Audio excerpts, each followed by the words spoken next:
Hello friends, हम लोग आज बीपीएससी के प्रीवियस ईयर क्वेश्चंस को देखेंगे।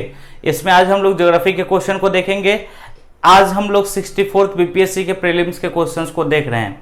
बताएं दोस्तों कि हम लोग इसका एक विस्तृत सॉल्यूशन देखेंगे और देखेंगे कि किस प्रकार के प्रश्न जो है वो पूछे जाते हैं और उनको हल करने का जो सही अप्रोच है वो अप्रोच क्या होगा। तो उसके साथ हम लोग स्टार्ट करते हैं 64th बीपीएससी के प्रीलिम्स के क्वेश्चंस के साथ। ठीक है, पहले हम लोग एक सीरीज ला चुके हैं जिसमें हम लोग 64th प्रीलिम्स के हिस्ट्री के क्वेश्चंस को आपके समक्ष प्रस्तुत कर चुके हैं। ठीक है, तो स्टार्ट करते हैं किसके साथ, ज्योग्राफी के क्वेश्चंस के साथ। फर्स्ट जो क्वेश्चन ये बोल रहा है कि इनमें से कौन सा देश जो है ना लैंडलॉक कंट्री है। प्रश्न उठता है कि ये लैंडलॉक क्या होता है। लैंडलॉक का अर्थ होता है भू आबद्ध, हिंदी में इसको कहते हैं भू आबद्ध। तो ये भू आबद्ध क्षेत्र होता क्या है।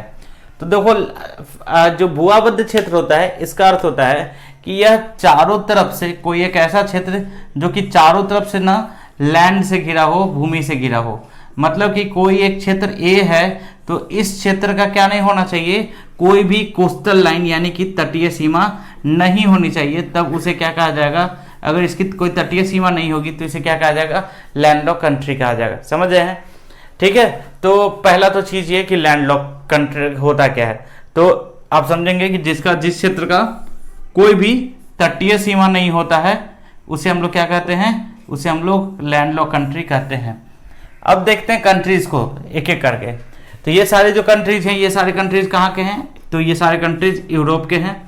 तो यूरोप का अगर आपको मैप थोड़ा सा ध्यान में हो तो आप इस क्वेश्चन को आसानी से सॉल्व कर सकते हैं।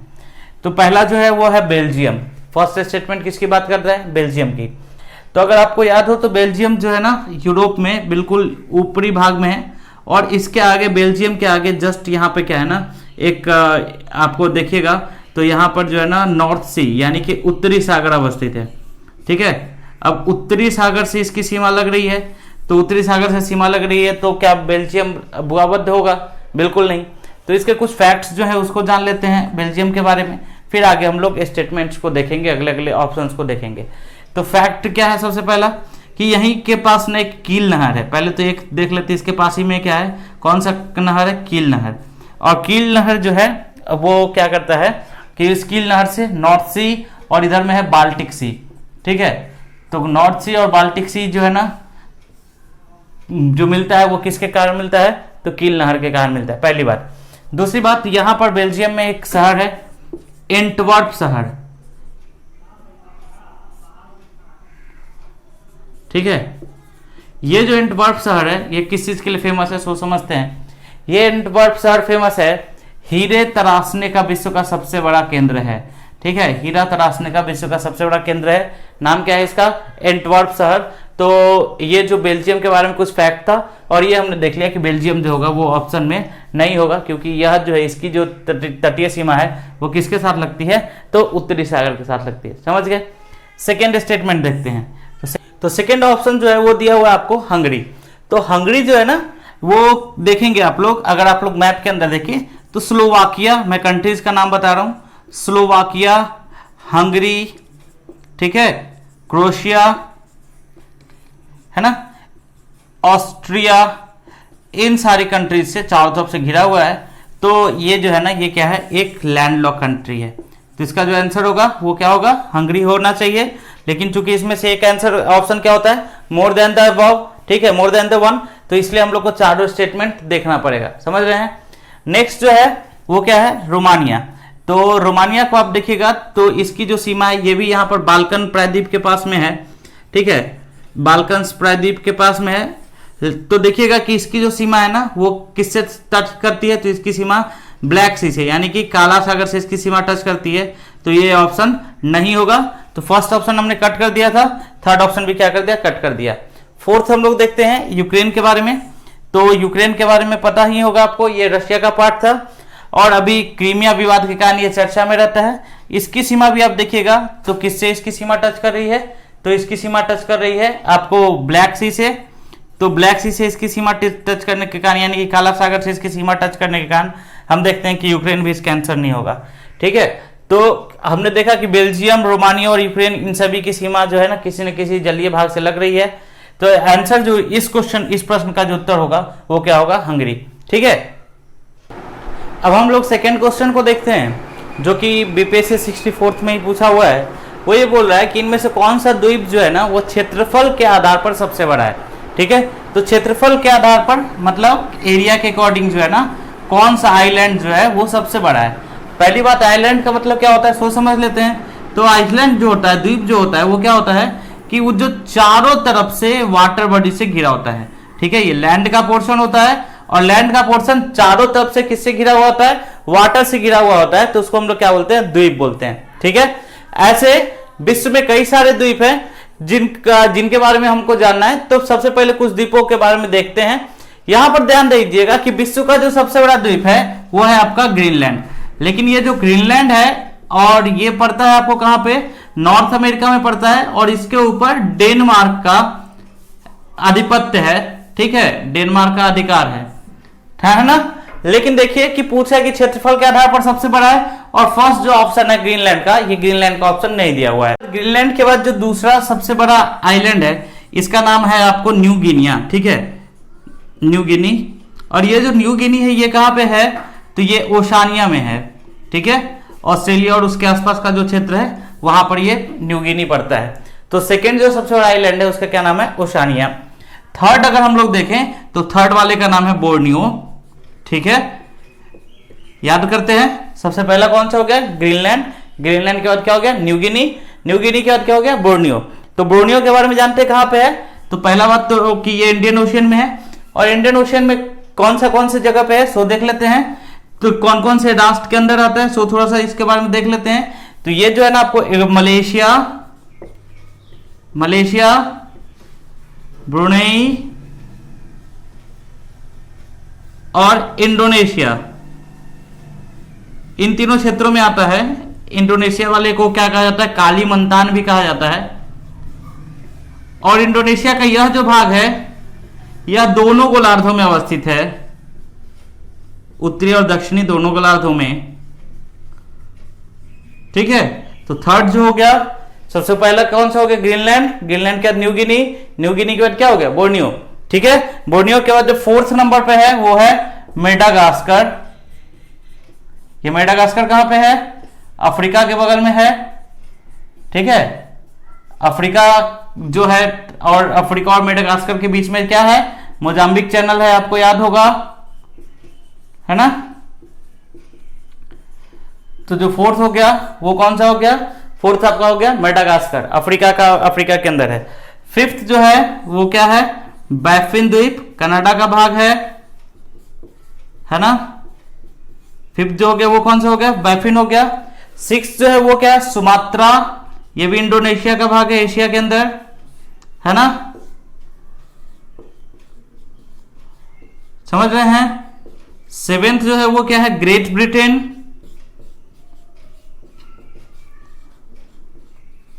ठीक है, नेक्स्ट ग्रेट ब्रिटेन आपको कहां पे है? यूरोप में है, पता ही होगा आपको। नेक्स्ट जो है वो है क्या? होन्शु द्वीप, ये जापान का भाग है। आपको पता होगा जापान के अंदर 4 द्वीप हैं, होन्शु, होकाइडो, शिकोकू और क्यूशु। ठीक है, तो ये 8 नंबर पे जो है वो कौन सा द्वीप है? जापान का होन्शु द्वीप है। ठीक है, इसके 9th नंबर पे जो है वो है एलिस मरे द्वीप। ये भी किसका भाग है? कनाडा का भाग पार्ट है। ठीक है, एंड जो 10th पोजीशन पे, मैं 10th तक बता दे रहा हूं, यहां पे है ये विक्टोरिया।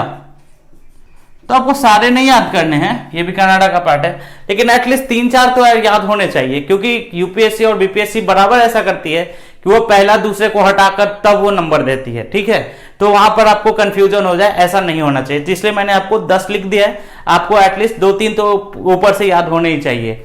ठीक है, तो सबसे पहला ग्रीनलैंड हो गया, न्यू गिनी हो गया, बोर्नियो हो गया, उसके बाद Madagascar, Baffin, Sumatra, Great Britain, Honshu, Ellesmere और विक्टोरिया। ये जो 10 आइलैंड्स हैं, जो 10 बड़े द्वीप हैं, इसकी चर्चा मैंने आपके पास की। अब यहां से ऑप्शन से देख लेते हैं। तो ब्रिटेन तो 7वें नंबर पर आ रहा है, बोर्नियो आपको कहां 3rd नंबर पे आ रहा है, मेडागास्कर 4th नंबर पे, और सुमात्रा कहां पे है? सुमात्रा 6th नंबर पे है। तो आंसर क्या हो जाएगा? सबसे बड़ा जो है वो आंसर क्या हो जाएगा? बोर्नियो हो जाएगा। ठीक, अब हम थर्ड क्वेश्चन को देखते हैं। तो जो थर्ड क्वेश्चन बोल रहा है यह एक जलवायु क्षेत्र से संबंधित क्वेश्चन है। ठीक है, क्वेश्चन क्या बोल रहा है, फिर थोड़ा सा कॉन्सेप्ट को देखेंगे।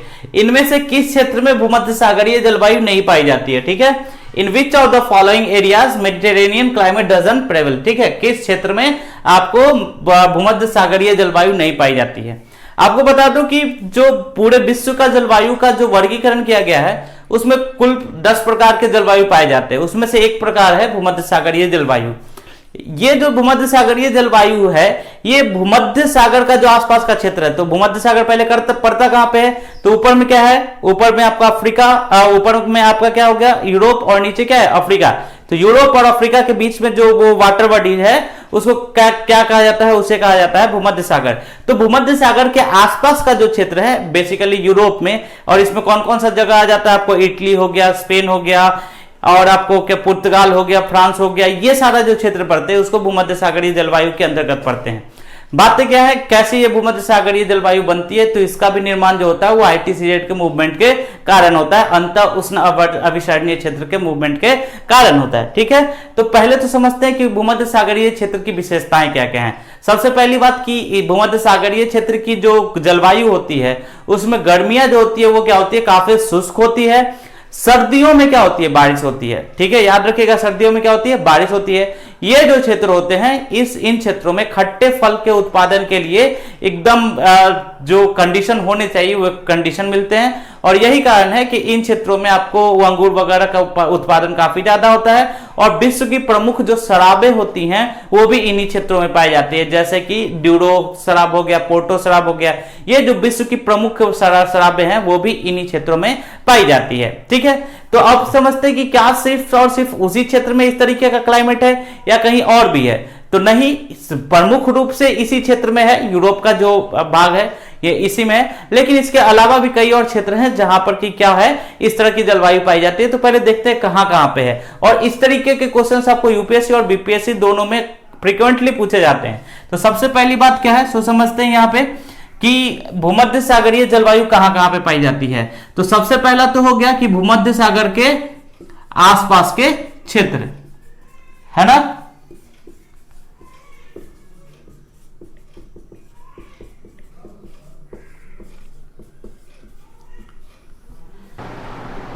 भूमध्य सागर के जो आसपास के क्षेत्र हैं यहां पे, इसके अलावा जो कैलिफोर्निया का क्षेत्र है नॉर्थ अमेरिका के अंदर, ठीक है, नॉर्थ अमेरिका के अंदर जो है ना आपको कैलिफोर्निया का जो क्षेत्र है, इस कैलिफोर्निया के क्षेत्र में भी आपको इसी प्रकार की जलवायु पाई जाएगी।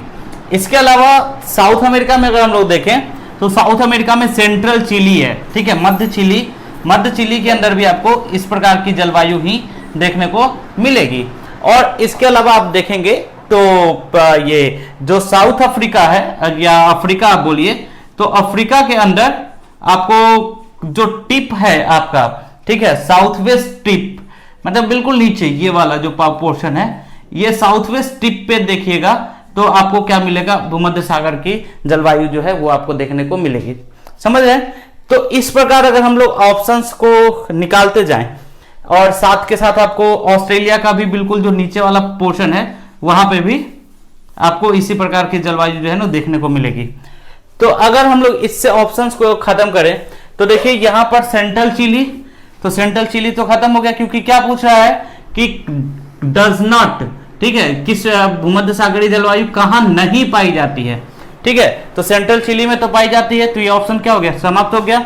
केप टाउन वही हो गया आपका अफ्रीका का वेस्टर्न साउथ वेस्ट टिप हो गया, तो ये भी ऑप्शन क्या हो गया, कंप्लीट खत्म हो गया। ऑस्ट्रेलिया के अंदर एडिलेड है वेस्ट, आपको ये सदर्न पार्ट, तो ये भी खत्म हो गया। अब ये है पंपास, पंपास कहां पे पाया जाता है, तो आपको पता होगा अर्जेंटीना में, ठीक है, अर्जेंटीना में है। अर्जेंटीना का जो क्षेत्र है वहां का जो ग्रासलैंड है, इस ग्रासलैंड को क्या कहा जाता है, पंपास कहा जाता है। और ये कैसा ग्रासलैंड है, तो ये है सब ट्रॉपिकल, यानी कि शीतोष्ण कटिबंधीय घास के मैदान है, ठीक है। तो ये जो शीतोष्ण कटिबंधीय घास के मैदान है, यहां पर आपको क्या मिलता है, पंपास मिलता है। तो ये जो यहां पर जो जलवायु है वो यहां पर भूमध्य सागरीय जलवायु नहीं है। तो ऑप्शन जो होगा वो क्या हो जाएगा, इसके ऑप्शंस के अकॉर्डिंग जो आंसर होगा वो क्या हो जाएगा, पंपास होगा। पंपास में आपको भूमध्य सागरीय जलवायु नहीं पाई जाती है। ठीक है, कई सारी इंपॉर्टेंट सिटीज भी जो है ना जहां पर कि ये भूमध्य सागरीय जलवायु पाई जाती है, तो मैं चाहता हूं कि आप लोग उसको नोट कर लें, है ना, कि कौन कौन से सिटीज के अंदर भूमध्य सागरीय जलवायु है, तो डायरेक्टली आप उसको सॉल्व कर पाएंगे। तो जो सिटीज है वो देख लीजिएगा, एथेंस, एथेंस में आपको भूमध्य सागरीय जलवायु है। ठीक है, इसके बाद बार्सिलोना, है ना, बार्सिलोना में है।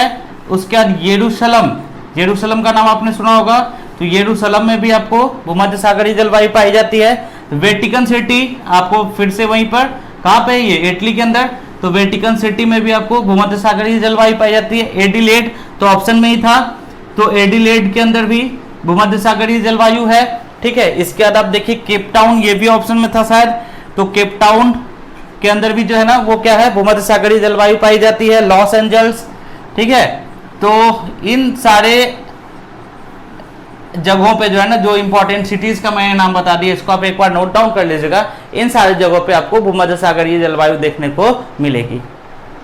नेक्स्ट क्वेश्चन के साथ आगे बढ़ते हैं। क्वेश्चन के अंदर कह रहा है कि इनमें से कौन सा पठार जो है ना वो मेघालय पठार का भाग नहीं है। ठीक है, which one of the following is not the part of ए मेघालय प्लेटू। ठीक है, तो समझते हैं, सबसे पहले तो इसका लोकेशन देखते हैं कि ये है कहां पे, और फिर इसके बारे में कुछ पॉइंट्स जानेंगे और तब ऑप्शन पे चलेंगे। तो अगर ये भारत का नॉर्थ ईस्ट वाला पार्ट हो गया ना, तो नॉर्थ ईस्ट वाले पार्ट में आप देखिएगा कि यहाँ पर 3 प्लेटूज हैं, और इन 3 प्लेटूज को क्या क्या नाम है, गारो, खासी और जैंतिया, और इन तीनों को कंबाइनली जो है ना क्या कहा जाता है, मेघालय प्लेटू या फिर शिलोंग प्लेटू भी कहा जाता है। ठीक है, अब समझते हैं इसमें क्या क्या बात है कि ये बना कैसे। पहला फैक्ट आप जानिए इसके बारे में कि ये जो मेघालय का जो पठार है, ये मेघालय का पठार कोई अलग पठार नहीं है, ये बेसिकली ये जो प्रायद्वीपीय पठार है, यानी कि जो पेनिनसुलर इंडिया का जो पठार है उसी का ये क्या है, एक्सटेंशन है। ठीक है, एक्सटेंशन कैसे बना सो समझते हैं, क्या है, उसी का विस्तार है। किसका विस्तार है, प्रायद्वीपीय भारत के पठार का विस्तार है।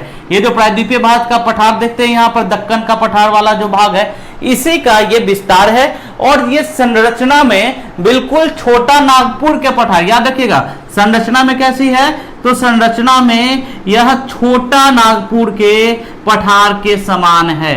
ठीक है, तो आप समझते हैं कि ये छोटा नागपुर का पठार जो है वो तो आपको पेनिनसुलर भाग का ही भाग है, लेकिन प्रायद्वीपीय भारत का हिस्सा है। लेकिन ये अलग कैसे हो गया, तो इसके अलग होने के पीछे का कहानी थी कि यहाँ पर एक राजमहल की पहाड़ियां हैं। ठीक है, और इस राजमहल की पहाड़ियों से क्या हुआ, यहाँ पर एक रिफ्ट का निर्माण हुआ, एक भ्रंश का निर्माण हुआ, और इस रिफ्ट को कहा जाता था मालदा भ्रंश। ठीक है, क्या कहा जाता था, मालदा भ्रंश। और ये मालदा भ्रंश यहाँ पर राजमहल की पहाड़ी है, और राजमहल की पहाड़ी के बाद एक भ्रंश का निर्माण हुआ, और भ्रंश के निर्माण के कारण यह जो भाग था आपको मेघालय के पठार का भाग, और इसके साथ एक और भाग इधर गया था, उसका नाम है कार्बी एंगलोंग। याद रखिएगा, असम के अंदर है कार्बी एंगलोंग का पठार। ठीक है, तो ये दोनों जो पठार थे, ये दोनों पठार प्रायद्वीपीय पठार के हिस्सा थे, और यहाँ पर मालदा भ्रंश के कारण यहाँ पर क्या हुआ, मालदा भ्रंश जब बीच में क्रिएट हुआ तो ये पठार मुख्य भाग से ये अलग हो गया। ठीक है, और मुख्य भाग से अलग होने के कारण ये आपको कहां पे दिखता है, तो नॉर्थ ईस्ट साइड में आपको ये देखने को मिलता है। ठीक है, और मैंने बताया कि संरचना में ये किसके समान है, तो संरचना में ये छोटा नागपुर के पठार के समान है। एक और क्वेश्चन ये अराइज होता है कि जब मालदा भ्रंश का निर्माण था तो वो आज के समय में क्यों नहीं दिखता है। तो आपको पता होगा कि ईस्ट की तरफ भारत का झुकाव है, और जब ईस्ट की तरफ भारत का झुकाव है तो क्या हुआ, कई सारी नदियों का बहाव ईस्ट की तरफ हुआ, और जब कई सारी नदियों का बहाव ईस्ट की तरफ हुआ तो नदियां अपने साथ क्या लेकर आई, अवसाद लेकर आई। ठीक है, और जब वो रेसिड्यू लेकर आई, ठीक है, और जब वो अवसाद को लेकर आई तो अवसादों को उन्होंने कहां पे जमा किया, तो मालदा भ्रंश में जमा किया, और धीरे धीरे मालदा भ्रंश जो है वो अभी एक प्लेन के रूप में, मैदानी भाग के रूप में आज अवस्थित है। लेकिन बहुत पहले की बात है कि यह जो था यह क्या था, एक भ्रंश घाटी के रूप में निर्मित था। अब समझते हैं, तो यहां पर मैंने क्या बताया आपको कि यहां पर ये जो शिलोंग का या मेघालय का पठार है, इसके अंदर 3 पहाड़ियां हैं जिनका नाम वहां की जनजातियों के नाम के आधार पर दिया गया है, और उनके नाम क्या क्या है, गारो, खासी और जैंतिया। ठीक है, तो अब पूछा है कि भाग नहीं है, ऐसे क्वेश्चंस कई बार पूछते हैं, जब आप हड़बड़ी में क्या करेंगे कि नहीं के बदला है करके ऑप्शंस बना देंगे, तो नहीं है, तो है कौन कौन, गारो पहाड़ियां हैं, खासी पहाड़ियां हैं, जैंतिया पहाड़ियां हैं, तो ये तीनों इसके भाग हैं। तो भाग कौन नहीं है, तो ये जो भुवन पहाड़ियां हैं वो इसके भाग नहीं है। तो ये है कहां पे, तो भुवन पहाड़ियों के बारे में बता दूं कि ये असम के अंदर अवस्थित है भुवन पहाड़ियां। तो जो इसका आंसर हो जाएगा, answer will be A. Next question की ओर बढ़ते हैं। ये काफी इंपॉर्टेंट क्वेश्चन है और मैं जितने भी क्वेश्चंस बता रहा हूं आप एनसीईआरटी में इसको फ्रीक्वेंटली आप देख सकते हैं। तो ये क्वेश्चन भी उसी तरीके का है, करेवाज सॉइल, ठीक है, ये देखिएगा करेवाज सॉइल यानी कि करेवा मिट्टी जो है ये क्या है, काफी यूजफुल है फॉर द कल्टीवेशन ऑफ जाफरान। ठीक है, जाफरान क्या होता है, तो लोकल किस्म का एक सैफरन होता है, एक लोकल किस्म का केसर होता है। ठीक है, तो इसके उत्पादन के लिए काफी फेमस है और पूछ रहा है ये कि कहां पे पाया जाता है। तो सबसे पहले तो समझते हैं कि ये करेवाज है क्या। ठीक है, करेवाज क्या होता है सो समझिए। ये करेवाज होता है कि जैसे कि मान लीजिए कि ये पहाड़ है ना, पहाड़ के नीचे क्या होता है कि जब पहाड़ से जैसे ही नीचे पहुंचेंगे तो यहाँ पर जो इसका फुटलैंड है, जहाँ पर पर्वत पादीय क्षेत्र है, इस पर्वत पादीय क्षेत्र में क्या होगा कि कई सारे अवसादों का डिपोजिशन हो जाएगा और वो छोटे छोटे हाइट्स में छोटे छोटे ब्लॉक्स के रूप में आपको दिखेगा। इसे क्या कहा जाता है, इसे कहा जाता है हिमोड कहा जाता है। क्या कहा जाता है, हिमोड। पहले मैं पूरा आपको कंस्ट्रक्शन बता रहा हूं करेवा सॉइल का। ठीक है, पहाड़ों के पर्वत पादीय क्षेत्रों में क्या होगा कि वहां पर हिमोड आपको मिलेंगे और इस हिमोड के ऊपर जब ग्लेशियर के सॉइल, हिमोड के ऊपर जब ग्लेशियर के सॉइल ये और चिकनी मिट्टी के रूप में जब ये जमा हो जाते हैं तो इसे क्या कहा जाता है, इसे कहा जाता है करेवा। ठीक है, तो आपने कंस्ट्रक्शन से स्ट्रक्चर से देख लिया कि करेवा क्या है। अब इस करेवा के लिए आपको याद क्या रखना है कि ये करेवा जो है वो किस चीज के लिए फेमस है, तो जाफरान के खेती के लिए फेमस है। जाफरान क्या है कि एक केसर की लोकल किस्म है जिसको हम लोग क्या बोलते हैं, जाफरान बोलते हैं। ठीक है, तो अब इसके बारे में देखते हैं कि ये कहाँ पे पाया जाता है। तो ये जो आपको करेवाज है ये आपको कश्मीर हिमालय में देखेंगे, तो कश्मीर हिमालय के अंदर आपको पाया जाता है।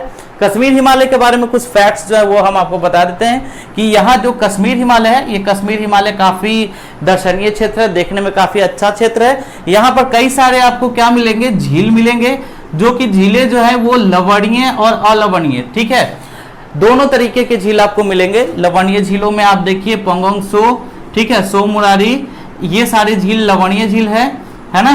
और अलवणीय झील में डल झील और बुलर झील आपको इसी जगह पे मिलेंगे और काफी महत्वपूर्ण नदियां भी आपको इस क्षेत्र में देखने को मिलेगी। तो कश्मीर हिमालय में ही एक करेवाज सॉइल जो है वो पाया जाता है। ठीक है, तो ये काफी इंपॉर्टेंट है, आपको एनसीईआरटी में काफी फ्रिक्वेंटली आप इसे पा सकते हैं। तो फ्रेंड्स, मैंने आज आपको 5 क्वेश्चंस कराए हैं और मैंने इसका एक्सप्लेनेशन भी आपको दिया है। आशा करता हूं कि ये आपको काफी पसंद आएगा और नेक्स्ट लेक्चर में हम अगले क्वेश्चंस को लेकर आएंगे। Till then take care, thank you.